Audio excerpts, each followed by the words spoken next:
Acelera, señor, aléjese de la barrera. ¿Me entiende? Yo no soy una amenaza, solo necesito ¿Qué informar. haces aquí afuera? En eso, necesito que te quites el casco, lentamente. All right. ¿De dónde vienes? Responde la pregunta. My name is Dr. Aristorn. You don't believe El frío aire del desierto se aferraba al silencio previo al amanecer, roto solo por el zumbido distante de maquinaria invisible y la respiración frenética y superficial de un hombre con un traje espacial dañado. Ese fue el momento en que dos realidades dispares colisionaron, una colisión provocada no por casualidad, sino por un sistema que prioriza la sospecha sobre la evidencia, los prejuicios sobre la dignidad humana fundamental. Fue el momento en que el agente Miles Corbin, un oficial con 17 quejas documentadas en su contra, se encontró con el Dr. Aristorn, un astronauta de la NASA cuyas credenciales y logros eclipsaban la autoridad que Corbin ejercía. El Dr. Thorne, un hombre que dedicó su vida a expandir los límites del conocimiento humano, se vio tratado no como un bien nacional, sino como una amenaza anónima, un criminal que debía ser neutralizado. Su formación avanzada, sus años de rigurosa exploración científica, su propia identidad, se volvieron invisibles bajo el intenso resplandor de una linterna. Antes de continuar, ¿desde dónde nos ves? Deja un comentario abajo y cuéntanoslo. Tu participación nos ayuda a sacar a la luz estas historias cruciales. El escenario era desolador. La desolada e implacable extensión del desierto de Chihuahua, específicamente un sector remoto cerca de Columbus, Nuevo México, a pocos kilómetros de la frontera internacional. Eran las 4:17 de la madrugada del 27 de octubre. Una fina y fría niebla, inusual en la región, se aferraba a los arbustos de creosota, otorgando al paisaje una cualidad sobrenatural, casi lunar.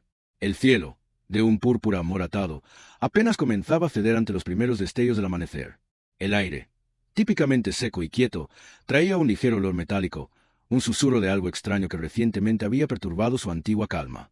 El Dr. Aristorn no fue solo un astronauta. Fue una figura destacada en su campo. Nacido en Atlanta, Georgia, su brillantez fue evidente desde temprana edad. Se graduó con honores en física en el Morehouse College antes de obtener su doctorado en astrofísica en el Instituto Tecnológico de Massachusetts, MIT. Su trabajo postdoctoral en Harvard se centró en la composición atmosférica exoplanetaria, una especialización que lo colocó a la vanguardia de la búsqueda de vida extraterrestre. Thorne había publicado docenas de artículos revisados por pares, impartido conferencias internacionales y recibido la Medalla Presidencial de la Ciencia por sus contribuciones pioneras a la teoría de la propulsión.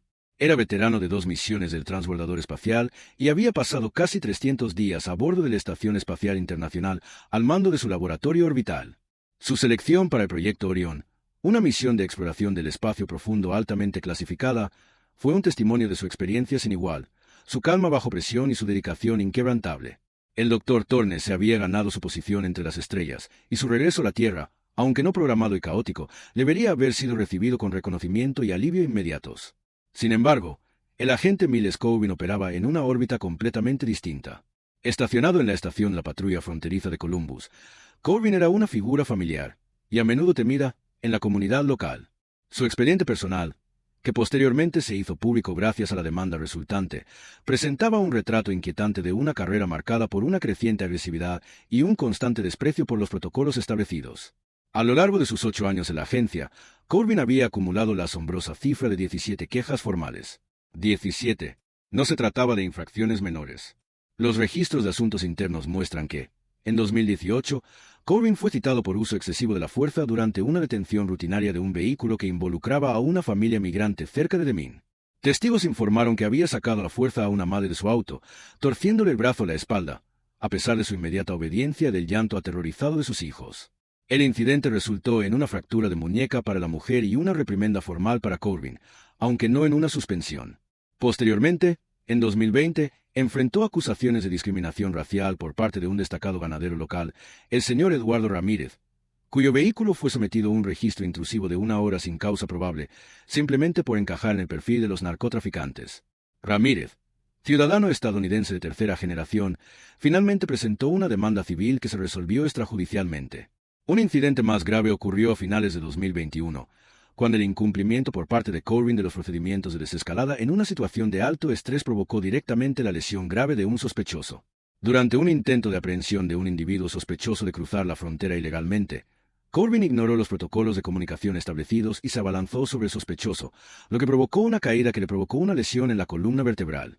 La investigación interna concluyó que Corbin había actuado fuera de los límites de las directrices de fuerza razonable. Sin embargo, una vez más, solo recibió una breve suspensión sin goce de sueldo. Finalmente, A principios de 2023, varios testigos en un control de carretera acusaron a Corbin de abuso verbal y tácticas de intimidación dirigidas a personas que cuestionaron su autoridad o hicieron valer sus derechos. El patrón era claro. El agente Corbin priorizaba constantemente sus propios instintos agresivos sobre el procedimiento, la desescalada o incluso el respeto básico por las personas con las que se topaba. Este historial, una bandera roja que ondeaba violentamente en su expediente personal, preparó el terreno para el catastrófico encuentro que estaba a punto de ocurrir. La llamada llegó a las 13:58 de la madrugada al despacho de la Patrulla Fronteriza, individuo no identificado con equipo sospechoso y voluminoso, posiblemente armado, observado cerca de la valla fronteriza, sector 3B. Parece desorientado y se mueve erráticamente. La descripción, vaga y plagada de conjeturas alarmistas, desencadenó una respuesta rápida. Las palabras sospechoso y posiblemente armado fueron suficientes para anular cualquier matiz, cualquier llamado a la precaución. Mientras tanto, el doctor Aristorne luchaba por su vida. Su aterrizaje de emergencia, un choque controlado tras un fallo catastrófico de los sistemas durante el reingreso, había depositado su cápsula de escape personal en el escarpado desierto de Nuevo México. La cápsula era ahora un destrozo humeante, oculta en un profundo arroyo, a kilómetros de cualquier carretera. Su traje EVA de diseño personalizado, aunque dañado, lo había protegido de lo peor del impacto, pero sus comunicaciones internas estaban quemadas y el sistema de refrigeración del traje estaba fallando.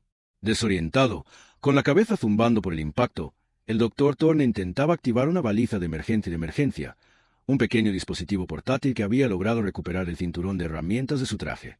Cojeaba, con la arena del desierto crujiendo bajo sus pesadas botas, lejos de los restos, buscando desesperadamente una línea de visión clara para la señal de la baliza. Su actividad era mundana, legítima y completamente centrada en la supervivencia y la recuperación de la misión. Era un astronauta estadounidense, en Suelo estadounidense, en estado de extrema angustia. Debería obligarse a los oficials, especialmente a los que operan en regions fronterizas sensibles, a verificar las credenciales y identidades de las personas antes de escalar una confrontación física, en particular cuando las circunstancias son altamente inusuales.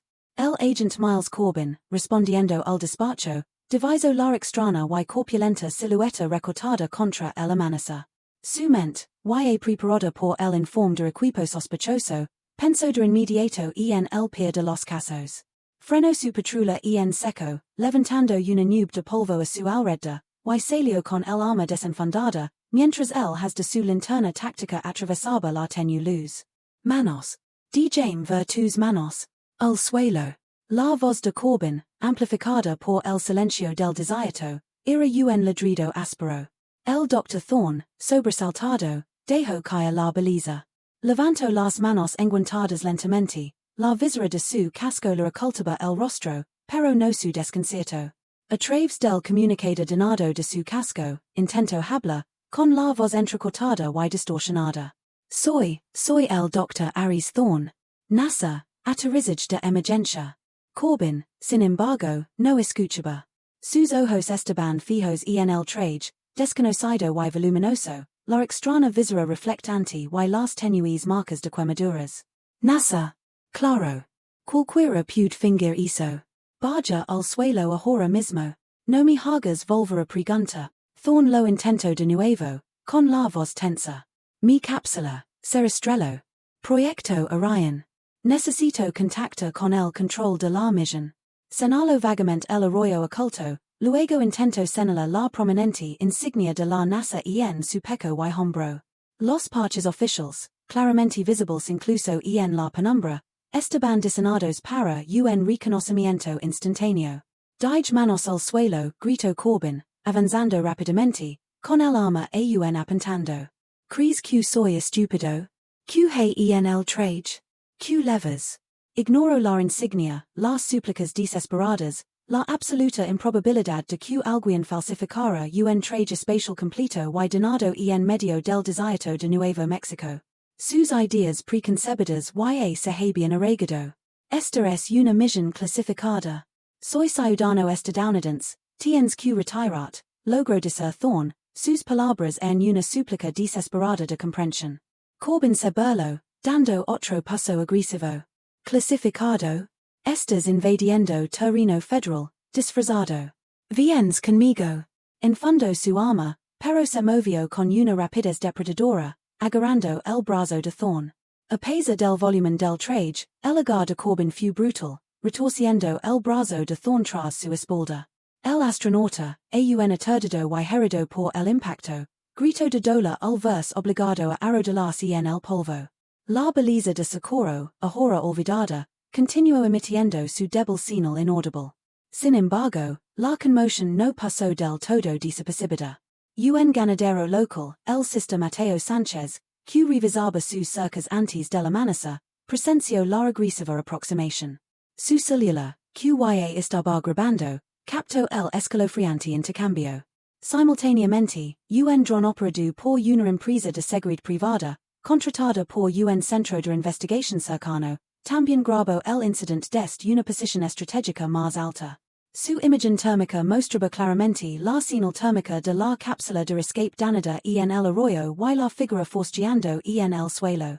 Justo cuando Corbin intentaba esposar al desconcertado astronauta, un segundo vehículo de la Patrulla Fronteriza se detuvo de golpe. La agente a cargo, Elena Rodríguez, una oficial experimentada con reputación de profesionalismo, había estado escuchando la vaga llamada de despacho y sintió una creciente inquietud. Lo que vio la heló la sangre. Un individuo con traje completo, con claras marcas de la NASA, estaba siendo sujetado violentamente por uno de sus agentes. Corbin. Retirate. ¿Qué demonios estás haciendo? La voz de Rodríguez atravesó el aire tenso. Saltó de su vehículo, con los ojos abiertos de incredulidad y un creciente horror. Reconoció de inmediato el diseño distintivo de un traje EVA de gran altitud con capacidad de reentrada. Esas son insignias de la NASA. ¿Qué información tienes sobre esto? Corbin, nervioso pero desafiante, hizo un gesto de desdén. Afirma ser astronauta, señor. Dice que ser estrello. Pero no coopera, actúa de forma sospechosa. Rodríguez se arrodilló junto al Dr. Thorne, que forcejaba, recorriendo con la mirada el traje, las quemaduras, la expresión desesperada en sus ojos visibles a través de la visera del casco. Luego miró a Corbin, con el rostro convertido en una máscara de furia contenida. Sospechoso. Esto es un incidente de seguridad nacional, no una detención rutinaria, alejate de él, ahora mismo. Y quiero tu placa y tu arma en mi escritorio antes de las 8 o'clock. Cuidas relevado del servicio con efecto inmediato. La gravedad de sus palabras flotaba en el aire antes de la amenaza. El periodo inmediatamente posterior fue un torbellino de control de daños y intervención de alto nivel. A los pocos minutos de la llegada de la agente Rodríguez y sus llamadas urgentes al comando regional, la escena estaba repleta de agentes federales, no solo de la Patrulla Fronteriza, sino también de seguridad de la NASA, el FBI e incluso elementos del Departamento de Defensa. El Dr. Aries Thorne, con una conmoción cerebral leve, deshidratación y un hombro dislocado debido a la agresiva inmovilización de Corbin, fue trasladado de inmediato por un equipo médico especializado a una instalación militar segura.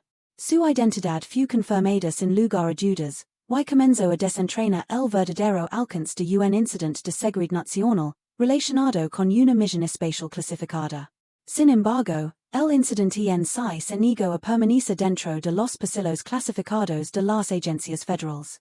La grabación del teléfono celular del Sister Mateo Sánchez, inestable pero innegable, que mostraba a un agente federal deteniendo violentamente a un hombre con un traje espacial reconocible, se subió a las redes sociales pocas horas después del suceso. En una hora, había acumulado decenas de miles de visitas.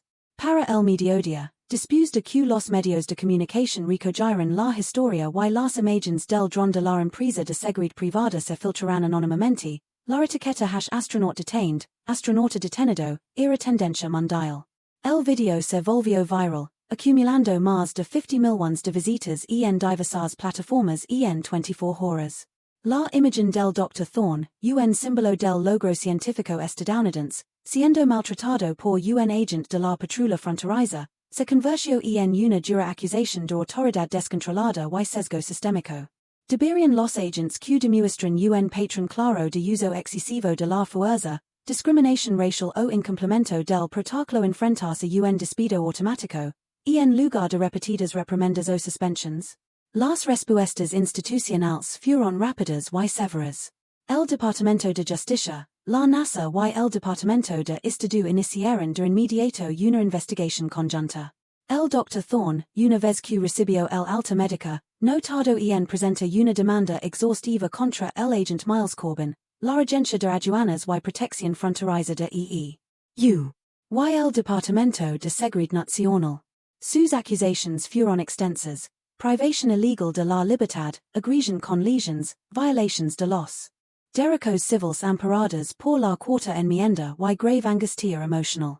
La demanda detalaba el profundo trauma infligido a un astronauta condecorado que, tras sobrevivir a un peligroso reingreso, fue sometido a una agresión injustificada en su propio territorio. La batalla legal, aunque compleja, finalmente dejó al gobierno federal en una posición insostenible. La abrumadora evidencia, múltiples grabaciones de video, las impecables credenciales del Dr. Thorne, el testimonio del agente Rodríguez y el propio expediente personal condenatorio de Corbin dejó poco margen de defensa.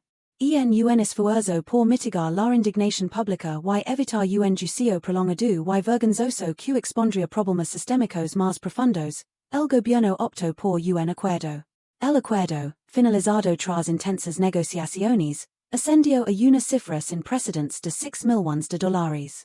Fue el acuerdo más cuantioso en la historia del Estado por un solo incidente que involucró a un agente federal, una suma asombrosa que subrayó la naturaleza atroz de las acciones del agente Corbin y las fallas institucionales que las permitieron. En cuanto al agente Miles Corbin, su carrera había terminado. Su carta de despido, un documento mordaz que posteriormente se hizo público, declaraba: el agente Corbin ha demostrado un profundo desprecio por el protocolo establecido de la agencia, ha exhibido un juicio atroz en una situación delicada y de alto riesgo, y ha desacreditado irreparablemente la agencia de aduanas y protección fronteriza de Estados Unidos. Sus acciones no solo constituyeron un incumplimiento del deber, sino que constituyeron un grave abuso de poder, lo que resultó directamente en un daño significativo a una persona y un sustancial perjuicio financiero y reputacional para el gobierno federal. Fue despedido sumariamente, y se inició de inmediato el proceso para su decertificación como agente federal de las fuerzas del orden, eliminando así cualquier posibilidad de que volviera a servir en las fuerzas del orden. El costo de la parcialidad y la agresión desenfrenadas de un agente ascendió a millones y afectó a las más altas esferas de la seguridad nacional. En una impactante conferencia de prensa celebrada semanas después de su recuperación, el Dr. Aries Thorne, un visiblemente conmocionado pero decidido, ofreció un testimonio que resonó en todo el país.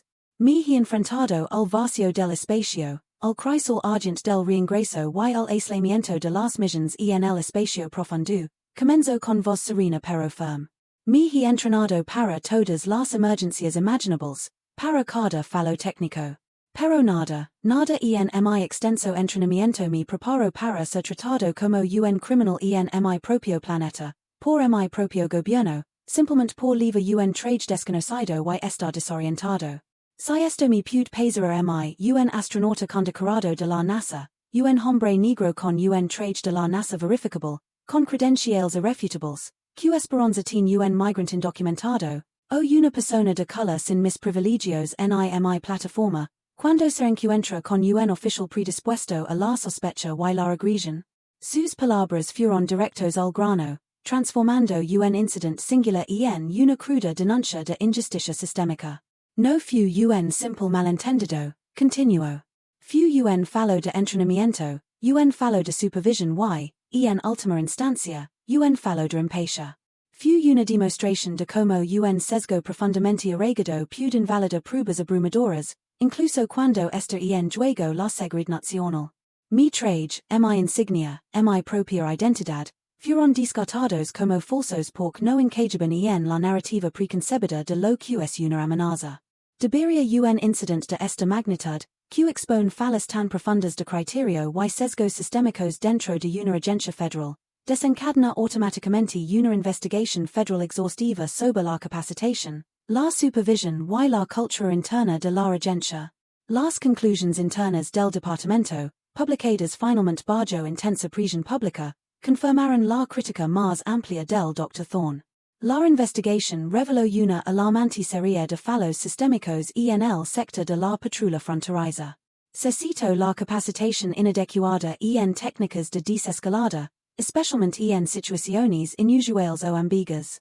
Se destacó la grave falta de protocolos específicos para identificar y interactuar con personal federal, especialmente en situaciones de emergencia.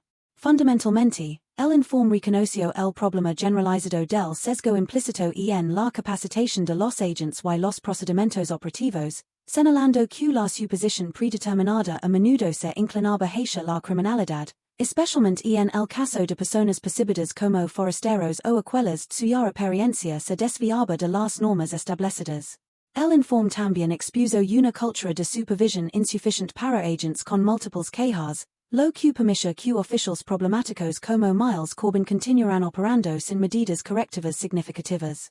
El patrón era claro, como afirmaba el informe, de un sistema que permite que la regresión se agravara en lugar de erradicarse.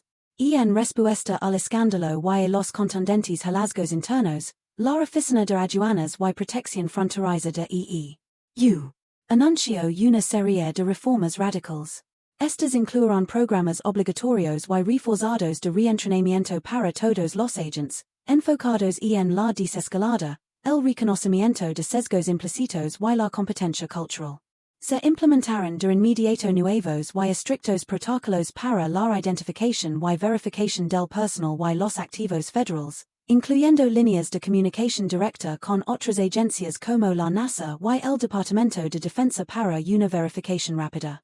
La agencia también se comprometió a implementar un sistema de supervisión más sólido para los agentes con antecedentes de quejas, permitiendo medidas disciplinarias más rápidas y evaluaciones psicológicas obligatorias. Finalmente, se anunció un importante programa de extensión comunitaria, destinado a restablecer la confianza con las comunidades fronterizas.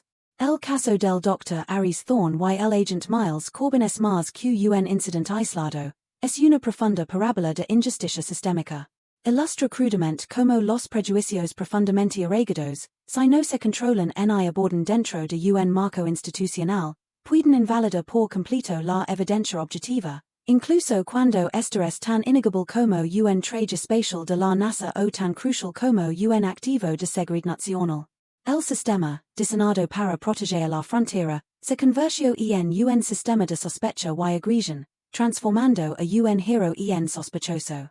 Las consecuencias fueron catastróficas, un astronauta condecorado sufrió un trauma, un agente federal perdió su carrera, la agencia enfrentó una vergüenza nacional y los contribuyentes estadounidenses pagaron una factura de $6 millones.